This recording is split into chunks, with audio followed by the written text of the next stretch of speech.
sexy, sustainability. Meditate, masturbate, medicate. Hello, everyone. We are back. And I am so excited, you guys. You guys know how much I stand for the burlesque community. The burlesque community, they're our sister, our cousin, our cousins, okay, to the pole dancers. So I'm excited today.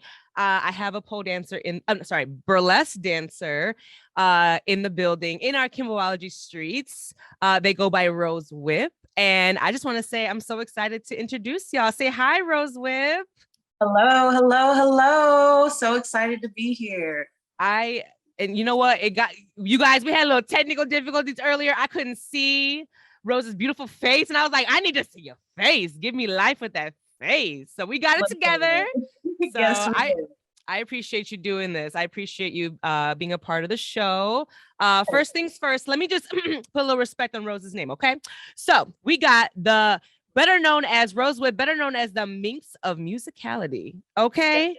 That is right. And Rose, your goal here, and this is in your bio. So basically, Rose, you are an award-winning non-binary performer, okay? Mm-hmm. And you are based in St. Louis, but you've gone all over, haven't you, girl? You've been over and all over the States, okay? And then your goal here says, Rose, your goal is to make queer and Black performers more visible, one performance at a time. I thought that stood out to me so well. So I can't wait to just, hear your story. So introduce yourself. Say hi to the people.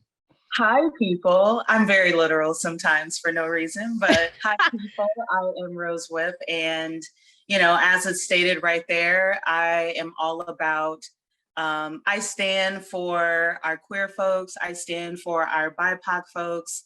I don't take shit, to be quite honest. And, while that sometimes can leave me on the outside, I'm always going to speak truth, because I think in truth is where we find love and community. So, that's kind of been my focus, at least since COVID has been trying to give us a little more room to be a little more active. I actually just produced my last production last weekend, all BIPOC show, queer show. Yes. I'm really trying to not only be more, bring more visibility to BIPOC performers, but now I'm trying to make sure that there are more stages where others can also perform. So that's kind of where we're headed, and I'm really excited about what's popping off in the streets these days. So. That sounded amazing. And shout out to you for literally giving space for Black, Indigenous people of color. We love that. And then obviously the queer community, of course, that goes without standing in our streets. We're very, very much allies in that sense. But I just want to say, so basically, guys, a little backstory with me and Rose Whip. We know each other because we both performed for Jeezy Juke's Juke Joint here in Chicago. It was about 3 years or so ago, right, Rose? I think it's been at least 4. Really? I think okay. So. It's been a while, right? Yeah. 2019 or 2018, something like that. I think maybe 2018. Wow. Okay. Yeah. I looked it up not too long ago, but I was like, damn, it's been that long already. Well, the pandemic was a blur. I mean, literally that 2 years, I was like, what the fuck? But yeah, we performed together, and that's when I got all the love from the burlesque community, and I met your beautiful self, and I was just taken aback, and I've stayed connected with the burlesque community ever since. I have so much respect, and a part of Kimbology is just kind of giving a platform to just educate too, our audience on just the proper terminologies, or even just the culture of burlesque, which is really what I want to dive deeper in, because I'm learning as everybody I interview, I learn a little more. So when it comes to burlesque, what's your story? How did you get started in burlesque? What's funny is when I first started, I was performing in amateur shows in an area called the Grove, which for anyone who's familiar with St. Louis, the Grove was our gay, lesbian, queer, Mecca. It was a long strip on Manchester Avenue where it was just all gay bars, all lesbian bars. That's all you would find. And of course, restaurants, because we love to eat here. If there's something Louis loves, we love to eat. They got some good food. I remember that when I was out there. Mm-hmm. Yeah. Okay. I can get into food any day, anytime. Me So too. Me because too. of the ADHD, I'm gonna really try to stay on course. Oh, the struggle. It's so real. But yeah, this was probably back in 2014. Yeah, Okay. so I started performing in 2014. Okay. I asked a producer, I was like, how do I get into this? Like, how do I start? I really want to do this. And she's like, how about you come do an amateur show? We'll see how it goes. Which, I get it. I was new to the community, new to the same scene. She didn't know what I was about. Then she found out and she was like, okay, so basically You about it. Right. I'm Right. about it. Okay. You know what I mean? So I did that for quite some time until I started taking classes and it went from being something that was just fun and a hobby to something that I grew really passionate about. And I mean, really the rest is history. Just been doing it ever since. That's amazing. And okay, so just to get clarification. So you said you went and tried out an amateur club. Was it a burlesque club? Was it a like strip joint? Like what was it? Like just a gay club where it was just a gay club. Okay. Was there cool. So just like a club scene type of, and were you like go-go dancing or were you performing on stage as a burlesque dancer at that time or performing on stage? Nice. So I've definitely done go-go all over the place. Okay. I was probably go-go dancing a good 10 years before I even stepped foot into the gay clubs that we used to have. So any way that I could perform or dance, I was just drawn to that. I love that. It was just your spirit. Like it needed to perform. You needed to be. Yeah, I love that. I very much can relate in that sense. Just performers have this part of us that we just want to like show to the world. So yeah, in any avenue we can. So shout out to you. Yeah, that's great. Okay, so it's been about almost 9 years, right? I would say as a burlesque dancer.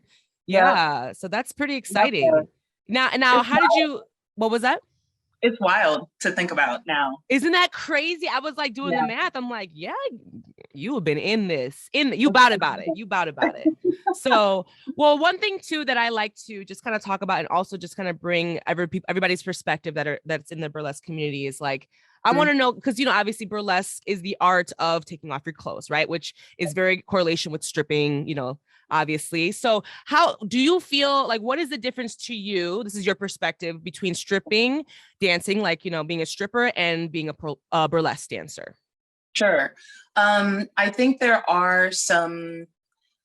for me, I think there's one primary fundamental difference, which is that with burlesque, that is for entertainment specifically.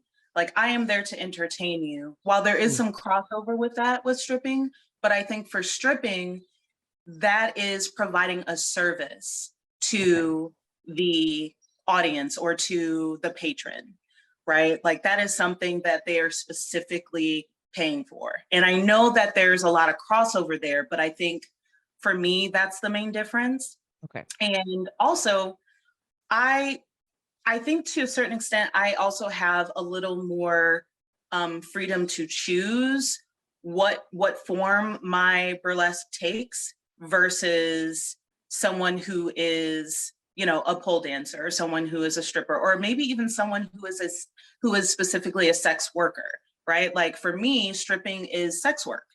And I think that's another difference between stripping and burlesque.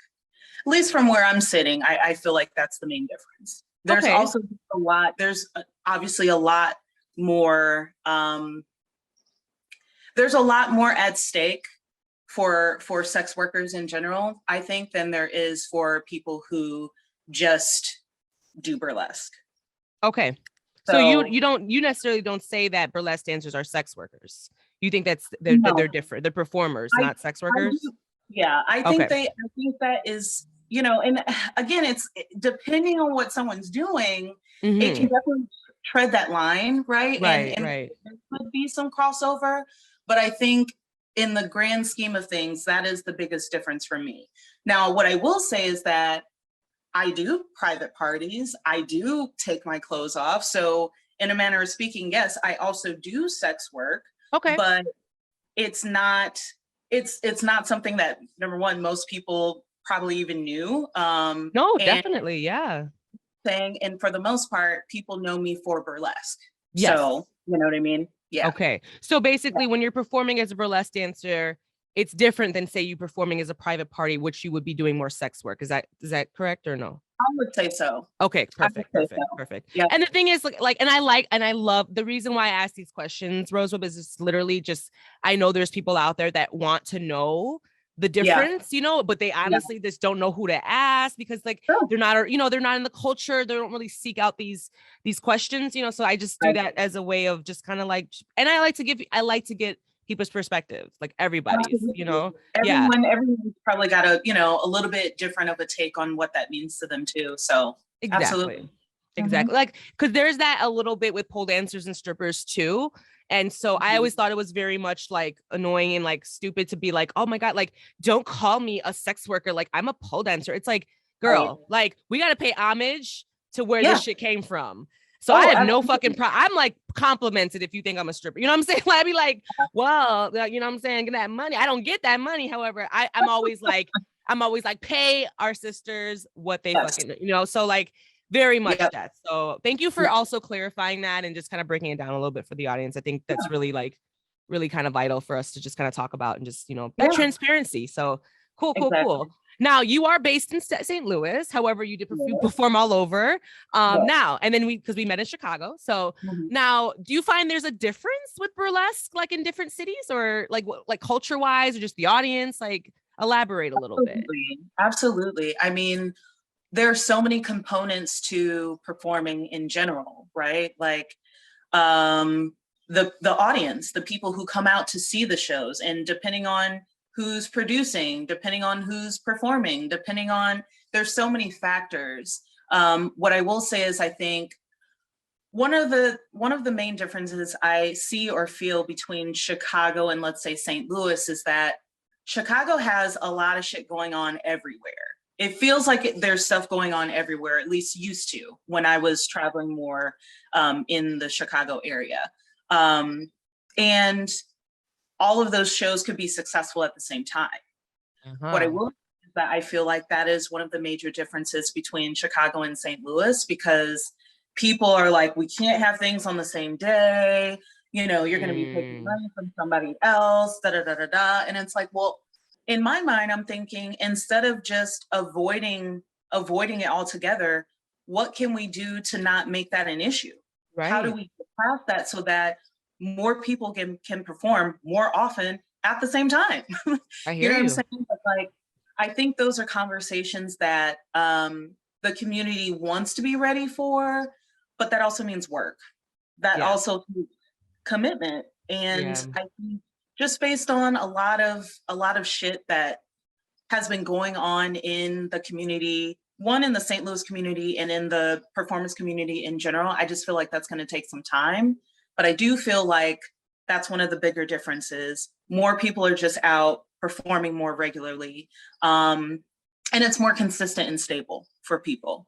I will say, I'm not sure if it's just because of the people that I've worked with in Chicago, but most of the venues I've performed in have been very intimate, I feel like. Very moody, which honestly is a vibe for me, and I love it. Okay. Come on, vibe. Yeah, definitely a vibe. But I also realized, I'm everything I've done has been really intimate there, unless I'm doing something big like a festival. It almost feels like there's no in between, versus here, I feel like that's something that St. Louis has a little bit more to offer. Now, what I will say is going to Denver, going to Oklahoma City, going to Indianapolis, all different places. I really do think the producer who is running the show is cultivating the audience that you're going to have. So it may be super and just laid back. I'll be in Bloomington on Saturday, and I've never been to Bloomington. I've spent most of my time in Indianapolis, but this time it's going to be a shit show type of show where everybody just gets to be silly and doing stupid shit. And like, I'm looking forward to that because I get to just have fun with the audience versus, you know, maybe having to focus on being bewitching the whole time and like being super sexy and just like bringing all the va-va-voom, which ain't nothing wrong with that. But I love to be able to be a little bit more diverse in what I bring. So okay. that's something I do love about, you know, traveling too. Okay, so you get to kind of give a little different stuff. Now, do you have, you're known as the Mynx of Musicality. So like now I know there's different types of burlesque dancing out there. So like what would you say your type of burlesque is? Like mine primarily would be considered neo-burlesque. Versus classic or classical burlesque. Okay. So, you know, I'm not going to necessarily be doting in all rhinestones and everything is encrusted in crystals and all of that, which there is nothing wrong with that. Sometimes I love to be hella extra too. But for me, neo-burlesque allows me to focus on what it is I'm doing versus what it is I'm wearing. Okay. I do feel like to a certain extent, sometimes what someone's costume can be a little bit of a crutch when it comes to performing.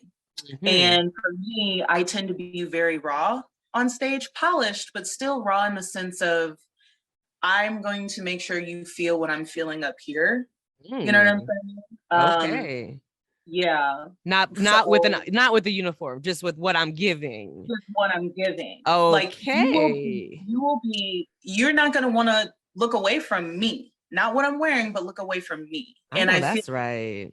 That's what I love about neo burlesque, because it's not going to be classical music from like the 30s or 50s. It's going to be whatever the fuck is moving me right now and I'm feeling passionate about in the time. So it might be Linkin Park one day. Ooh. It might be Vogue. It might be, you know what I'm saying? And so for me, it's just a little bit more versatile in what you can do with it.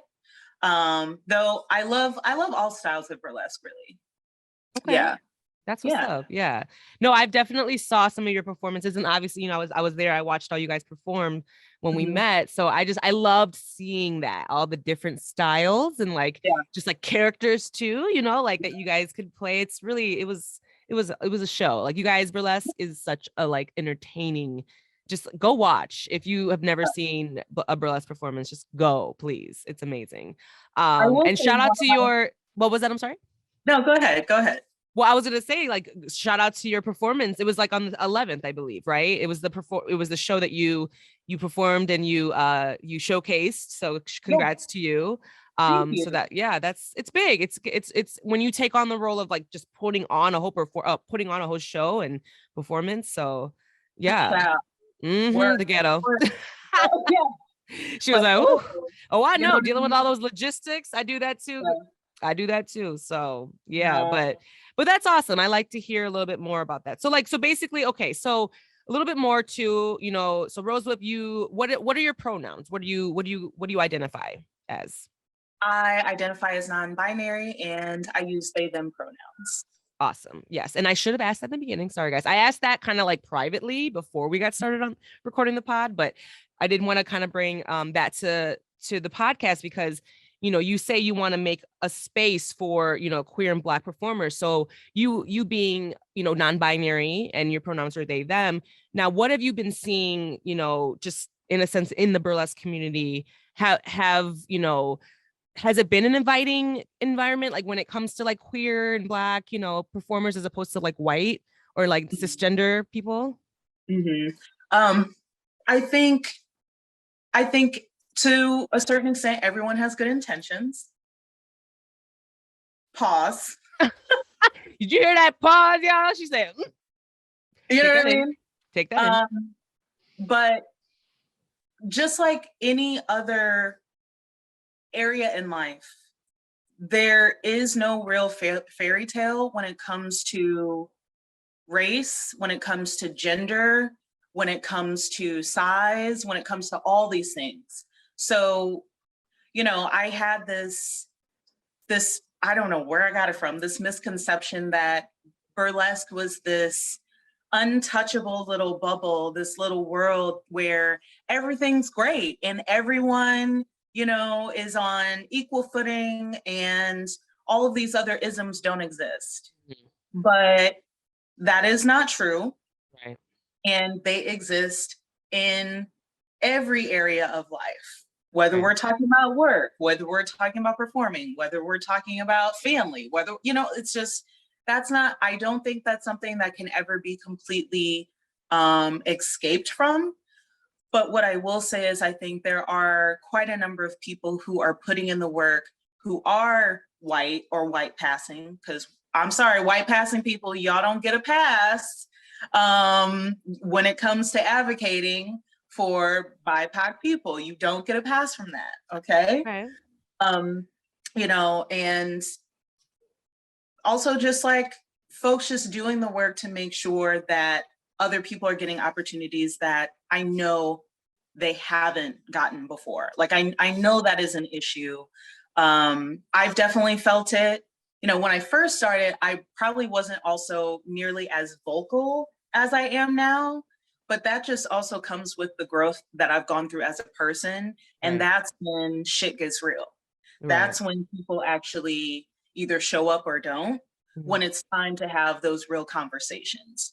And as much as it can hurt, as much as it can be painful and shit, sometimes downright traumatizing, depending, I know that based on where I am right now, I am in a much better place because I know that I have the people around me that actually give a shit about me, that give a shit about what I'm trying to do, that are going to support me as an artist, as a performer, as well as those that I'm also trying to support and uplift. So knowing that that's something that we can all cultivate ourselves, it gives me some comfort when it comes to that. But I mean, it can be a struggle depending on, you know, your community and where you live. But Yeah. I would say if it's worth it to you, if you are passionate about it, you will find a way to make it happen and work. So yeah, yeah. that's what's up. I mean, like, I like that you said like the isms are everywhere. It's very true, you know, Yeah. like in anything we do. And Yep. and like, you know, like with burlesque too, you never know what people do, like say for their 9 to 5s. Like some Yep. people are doctors, some people are like Yep. lawyers, some people are like, you know, just like it doesn't matter your background because it's like for burlesque, like for you, Rosewhip, are you a full-time burlesque dancer? Or do you have like something else that you do profession wise or? I wish I was a performer full time, but the way this mortgage is set up, Okay. I am not at this time. I am a very nerdy IT person. Okay. But I love it. I just, you know, I get to be that one Black person in the office that's just like doting off numbers and all that. Really? Yeah.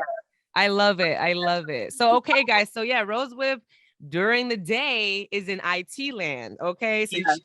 Rosewhip is handling all those computers. I think that's great. That's what I really enjoy when especially like drag, burlesque, like everyone has this other side to them, you know, which is so fascinating. So that's so cool. So, okay. So the tech world is something you fuck with too, huh? I fucks with it heavy. Heavy. Yes. Okay. Okay. So Rosewhip, they techie though. Okay. I love that. I love that. Okay, perfect. So, okay, so we got a little background on that. What about what's going on? Like summertime is around the corner. Like, what are there shows that we should look out for? Like, you know, St. Louis, Chicago, wherever you're going to be traveling. Like, let us know what you're excited about. Are you working on? You know what's funny is I'm trying to sit my ass down. I'm trying. She's like opposite. Like legit, I've had a few producers reach out to be like, hey, so are you applying to this thing that I'm doing? Or are you doing this thing? And I'm like, no, I'm not. And that is one, I have a very hard time saying no to things. And that has been an issue for me for a long time. And then I end up feeling overwhelmed or burnt out or just tired. So for the first time in a long time, I'm actually going to try and take it easy this summer. Okay. Though I might produce a show this summer for Pride. I don't know yet. I don't know. I'm going to make a decision maybe next month. Okay. I just feel like, you know, I might as well be like hella gay and Black and like celebrate my brethren. You know what I mean? Okay, be proud Um, of your queerness. Okay, why not? exactly. Yeah, But you know, especially yeah, well, because I know like here in Chicago, we've lifted the mask mandate. I don't know about you. What about in St. Louis? Have they lifted the mask mandate? I think they either are about to or just did. But Okay. I still be doing what I feel like I need to do. Yeah, I mean, listen, do whatever you need to do. If I see people still wearing masks or they don't, I'm good. Okay. I feel good. I'm vaccinated and boosted. I'm like, I'm good. I'm gonna enjoy my life. God damn it. Yeah, Okay. At this point. yeah. Well, all right. Well, I've literally learned so much about Rosewhip. I'm so excited. And I'm even more excited for the next segment. So before we do that, we're gonna take a quick break, everyone. And Rosewhip will come back and do Meditate, Masturbate, and or Medicate. We'll be back. This episode was brought to you by Lost Farm. From the makers of Kiva Confections comes Lost Farm. Strain-specific, plant-based, 10 milligram THC edible gummies and chews infused with what? 100% live resin and solventless live resin for a distinctively full spectrum, true to the plant high. Novices need not apply. Must be 21 or older to consume. And we are back, everyone. And you know what it's time for. It's time for Meditate, Masturbate, and or Medicate. Rosewhip, if you guys don't know, this is the segment, guys, where we, our guest, Rosewhip, will choose one or all three or two or whatever in the category and elaborate on something in that category. So basically, if you want to choose meditate, anything in your meditation practices, masturbation practices, or if you consume or not cannabis or mushroom psilocybin, we don't really promote farmers, big pharma. I'm in this bitch, but you know, whatever you need to do for your medicate purposes. But yeah, what do you choose, Rosewhip? Man, that's a hard one because all of those speak to my soul personally. Okay, well, do a little, do a little something in each. I don't know. It's up to you. Why can't I would say a combo platter. Let's do Honestly. it. I'll take a little bit of each. Okay, I'm excited on them. Okay, so what we starting with? Meditation, since it's just right there, might as well. Okay. So what's interesting is that once the pandemic started, I fell down this like wormhole in terms of meditation. It was just like, boom, everything about it. I need to know, practicing every day, also started a spiritual journey at that time. So it was just, everything was hitting me hard at once, but in the best way possible, because I think dealing with ADHD, depression, anxiety, all this other shit, it always made it really difficult for me to meditate, number one, because having my, like, trying to get my brain to just like slow down or stop is just, it's hard. And if I'm sitting still, that means I'm probably thinking about something else, which is going to trigger one of a million. Okay. You know what I mean? It's like, now how do I sit still when I have these thoughts, when I have these emotions, when I have. But over time, I realized that there's power in sitting still. There's very clarity. True. Oh my God. There's clarity in sitting still. Right. And sit your ass down. Yeah. Yeah. And I think I'll just speak for myself and just as an observer, we keep ourselves busy so that we don't have to really take a look at ourselves in the world around us sometimes. Amen. So for me, as much as this panorama, this Panasonic, okay, this pan dulce, Panera bread. Right, like all of that. As much as all of that has been really heavy, I feel like I've still been given a gift, which has been this whole this practice. And taking a look at my life, like being able to just like sit back and be like, what's going on here? Like, what's happening? Yeah. What is serving you? What is not serving you? Right. And, a lot of that comes during meditation for me. But also, what am I grateful for? I feel like that is also where I'm starting to realize, as bad as things may feel sometimes, as bad as things may actually be, there is always something. There's always something to be grateful for. Always. Absolutely. It's just, sometimes it may take some time to find what that is. Gotta clear some shit out of your mind to see it, to find it, to feel it, whatever. But it's there. Also, that's when I was like, oh, setting boundaries is a good idea. Oh, like, communicating clearly and being like, hey, this doesn't feel good to me. Let's change this, versus doing the same shit over and over and over again. All of that came from meditation for me. You know what I mean? So very, very cathartic experience, though sometimes it can still be a little bitch. It's hard sometimes. Because you gotta turn your brain. It's so hard to turn your brain off sometimes. I mean, like, not necessarily turn off, but just like you said, like not get in your head and talk about, and like, okay, so I gotta answer this email, I gotta do this, or I gotta go grocery shopping. Like, it's so hard not to think about all those things when you're meditating. Do you use any sort of like apps or music when you do meditation, anything like that, or? Yes. Let me see if I can find it real quick. There is this really simple, awesome Black woman led meditation podcast. I'm trying to think of the name of it. It's, her voice is amazing. She always has like down tempo music. There's only one playlist that she has, but like, okay, I go back to it all of the time. Send it to me and then I'll put it in the show notes so everyone can go in it. I would love, I would love to know what it is. Yes. Each song or episode is a theme. So I love that. One might be for be here now, essentially being in the present, be in this moment. Be in your body might be another one. Like, love your body, or whatever. Like, each of them has a theme. So depending on where your head's at that day, you can look at the list and be like, where am I? What do I need right now? And that has been.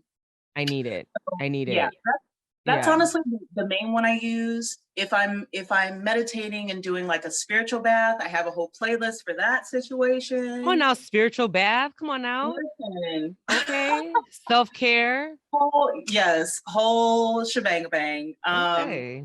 And then the rest of the time, I really try to do it on my own with no sound, no noise, other than maybe nature in the background. Okay. You know what I mean? So, but yeah, so that's it for meditation, at least. Yes, that was a great meditate segment. I love that. Please send me that playlist, because I'm like, I need to hear it. Okay, I can't wait. I'm like, that's gonna be so good, because I need other things. Sometimes I get bored of like the same type of meditation that I use in like apps, so I'm always looking. What do you use? I use Insight Timer app. I love that app. It's free, guys. Insight Timer app. When you open the app, there's like an affirmation that comes, like a quote right when you open it. And there's tons and tons of guided meditations, or just sounds, or like if you want water rustling, or just creaking, or trees rustling, or like ocean, like anything like that. Like, it has all of that, and it's free. And, there's a huge community there. You can kind of like, like connect with people on there. I don't know how, I haven't used it for anything like that, but I just literally use it to go to sleep and to meditate. So it's great for me. Yeah. That's awesome. I love it. That's We're all about meditation here, y'all. We're all about it. Yeah. All right, now let's get juicy. How about we do masturbate next? I can't wait. In terms of toys, I've been, I have been on the search for new toys, actually. I have them, but like, they're not focused on the things I need them to be focused on, which is my clit. Okay. So I had another burlesque dancer on the show that we just recorded, actually. And she was telling me about the Volta, and it like sucks. It's like a pedal, and it like sucks your, something like that. It's called Volta. Okay. I haven't tried it, so I don't want to endorse anything yet, because I haven't tried it myself. However, she swore by it. Her name is Shimmy LaRouche. She swore by it. Okay. So yeah, there is one. I mean, if you want to check that out, I don't know. But yeah, I'm all about it though. Like, in that sense of like, I want to like the whole little sucky thing. Just right in here, man. I just need I just need the attention there because like what about penetration? Does that help you? Okay. Penetration is great. You know what I like, mean? That's cool. I mean, we can do that. That's cool, but legit, I don't know. My clit specifically is just, I feel fireworks when that shit goes off. There's nothing else that feels as amazing. While other things feel amazing, there's nothing quite like clitoral stimulation for me. Okay. Like, that is where it is. That is where it's at. So, and less is more, and less is more. Subtlety. Yes. She's very sensitive. They're very sensitive. Okay. So just be careful. Your yoni is just very sensitive. So love it. Love it. Okay. So next time we talk, you're gonna have to have a new what do you call it? Review for a new toy that you want to try. Listen, it's on my to-do list for this weekend. Like I'm finishing my research so I can buy at least one new toy. Come on now. Yeah, because there's a lot out there nowadays. Like I'm a little rusty because I use a crystal wand, so like a chalk rub. Yeah. So because I'm a big crystal healer, stone, I love crystals, but like that one, it's an Aventurin, so it's green. And I just have I have such a connection to it. So it works for you, girl. Love it. Plus in the past, when I studied Tantra, like the tantric teachers that I would work with, they said that, vibration and things like that on your, in your body is a little bit, it's because it's giving your body a false sense of like unexpected, like your partner can't move like a robot. Like we're not robots, but it's fun though. I mean, come on. I'm like, I can't have some fun though. So exactly. Right. Also sex magic. Like, what was that? And also sex magic. Like that's a whole thing in itself, but save that conversation for another day. But sex magic. Wait, no, you need to tell us a little bit deeper about what do you mean by that? Like, so in some spiritual practices and just in some practices in general, people use the art of sex and masturbation as magic. So as you would use, I don't know, if you're trying to manifest something, like you might program certain crystals to help bring upon that manifestation. Right. Same with sex magic. Now, for sex magic, obviously a lot of that is normally to manifest love in one's life or happiness or things along those lines. But like sex magic is a thing. You use that orgasm, you use the sex that you have to manifest the love that you want. So come on now. I need to, I'm calling this episode Sex Magic, okay? Because I got the title now. That's amazing. Yeah, Sex Magic. Oh, yeah. I'm going to do more research on that. Because I have heard of the whole form of like coming and manifesting as you come, as you orgasm. And like that literally puts it out in the universe that it's going to, it happens in manifestation, guys, whatever you want to say. If it's corny or not, it fucking works. Let me just say, okay? That intention out there, it fucking works. So can you imagine, guys, if you're like climaxing and you're like, I want a Rolls Royce, and you come, boom, guess what? A Rolls Royce gonna pull up on your block. No, I'm just playing. I don't know if it works like that. Not in my experience, but maybe there's some more powerful folks out there. You know what I mean? Ooh, can you imagine if you're like, like your yoni was that fire? You're like, I'm gonna manifest a fucking, a Tesla tomorrow, and boom. I'm sorry. Anyways, you guys, I'd be high, so I'd be just thinking random shit, Okay, cute. That was a cute masturbation segment. Now let's see. We haven't done Medicate. I'm excited. What about Medicate? Man, medication for me sometimes goes hand in hand with meditation. Actually a lot. And back when I was able to partake regularly, that's something that I would incorporate into my practice. One, I am I'm a low-key kind of cannabis person, so I don't need no head high. That's gonna put me in another place I don't want to be. Really? I'm the body high person because I'm always in my head. I'm always in my head about shit all the time. Do you get a paranoia when you do some sativas? Okay. Yeah. You need CBD. You need CBD or the other cannabinoids in there with it. Exactly. It's too. I get it. It's gotta be a hybrid, or it's gotta be indica. Like, I just can't. I can't fuck with it. I'd be like, oh my god. Yes. I don't know. wonder if it's like the type, like, I mean, like, I don't know. I find this very fascinating because I work in cannabis. So, Mhm. you know, so I basically like to just like hear, I like hearing everybody's like, because everybody's different. Our body chemistries are different. So for Yeah. you, sativas are a little too much in your, like they put you too much in your head. Yeah. And when I asked, and I had G's Louise on not too long ago, and she said the same thing. She said that she only fucks with indicas. Yeah. Oh, no, no, Yeah. no. I'm so sorry. Or it may have been the opposite. She's like, no, she says she's always sleepy. Sativa. So she wants sativa. So Oh, so she's like, I I'm always know. tired. She's like, I'm always tired. So I don't need anything that helps me get tired. She's like, I need the opposite. I need sativa. I was like, wow, okay, interesting, fascinating. So No. yeah. Now do you consume like edibles, flower, like vape? Like, are you open to that or? I love edibles because Mm. that just for me, I'm able to microdose a lot easier. I do love vape as well. When I can, just because I just have more control over that versus if I do flower. With flower, I just, You get high for me, high. it's like the wild wild west sometimes Yeah, because I'm you get high high. You get high high. I'll be like, what do I do it? Hanging from the rafters or some shit, just like That out of flower control. though. Yeah. Yes. So but no, I love it. And then putting that together with, so one, having something that is going to relax me physically is always going to be like a positive thumbs up in my book. Doing that in combination with something else that is supposed to relax me, something like meditation, Mm. it really helps bring more clarity to what I'm doing a lot faster, because I'm just like, I've already let my guard down. I'm already getting out of my head and out of my way.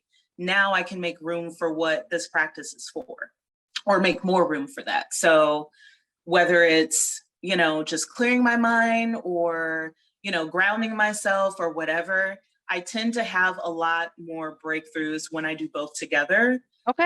Because I guess I'm allowing myself to do it, which I hate to even use that word to describe it, but it's true. I can be a control freak sometimes. And I'm working on that. And those are What's some of the your things that help. what's your sign? Did I ask you that already? I You always didn't. want to know. I am an Aries sun. So Aries sun. Okay, when was your birthday? April 11th. You're in April Aries. And then do you know what your rising and your moon is? Of course I do. Of It's course I do. like I do this. Come on now. So I am a Taurus moon. You're a Taurus moon. I'm a Taurus sun. Okay. Okay. Ooh. Taurus And moon.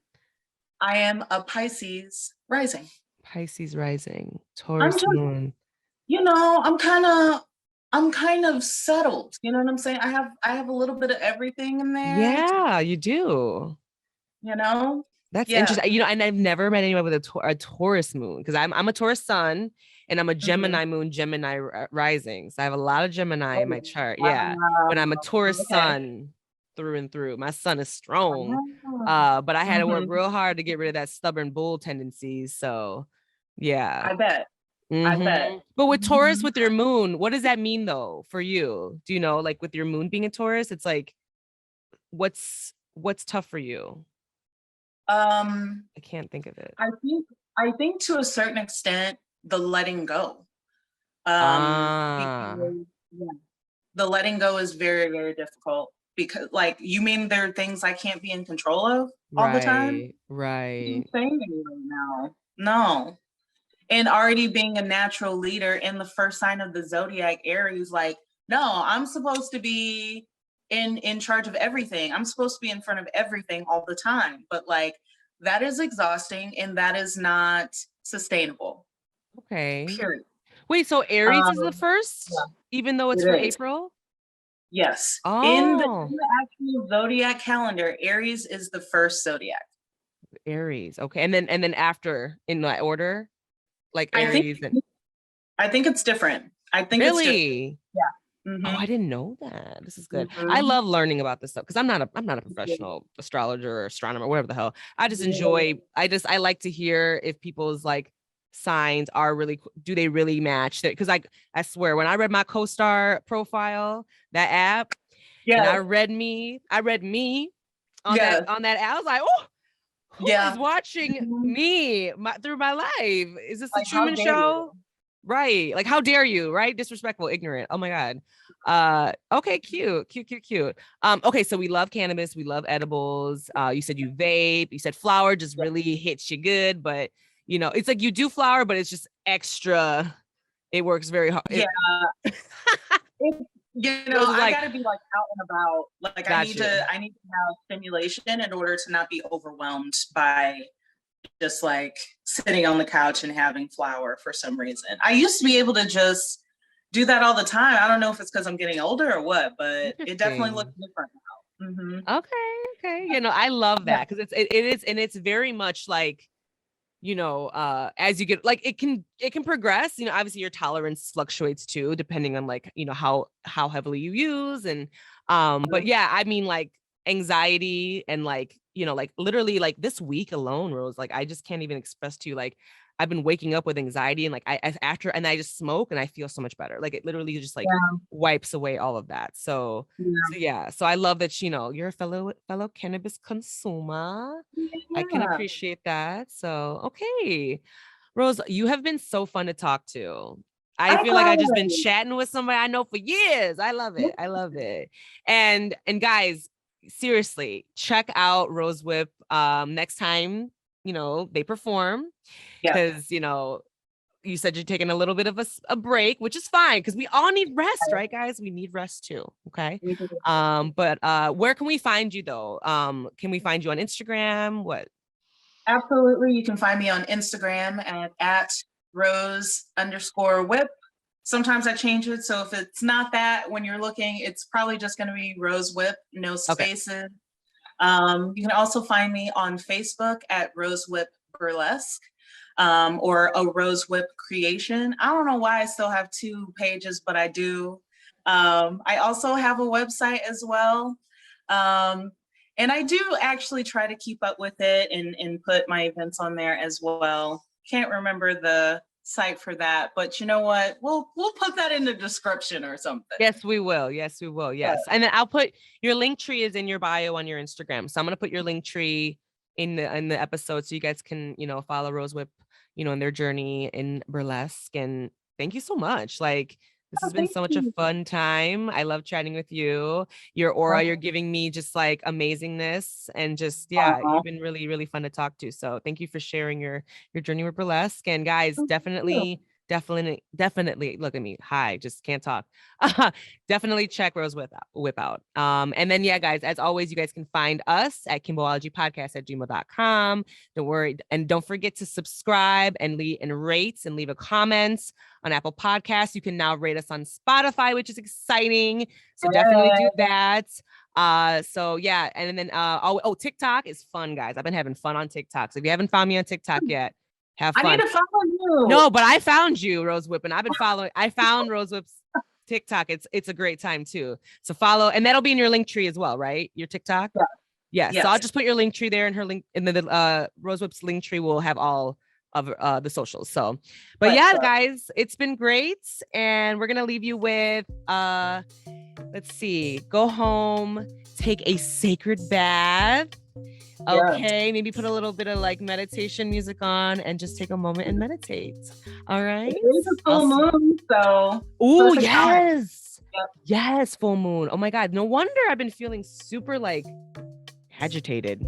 Now that I think about it, that makes sense. I've been feeling like I told you, like I've been waking up with anxiety. I didn't know why. That's probably it. Interesting. I wonder what moon is it? Do you know? I do not. Actually, I think it might be, no, can't remember. I know I can't remember either. You guys, it's hard. If you're in this astronomy, whatever, the game, it's a lot to know. So, and some people be like, that's some bullshit. I'm like, oh, whatever. Just let us be great. Okay. All right, guys. I'm going to see you guys next week. Bye. Bye.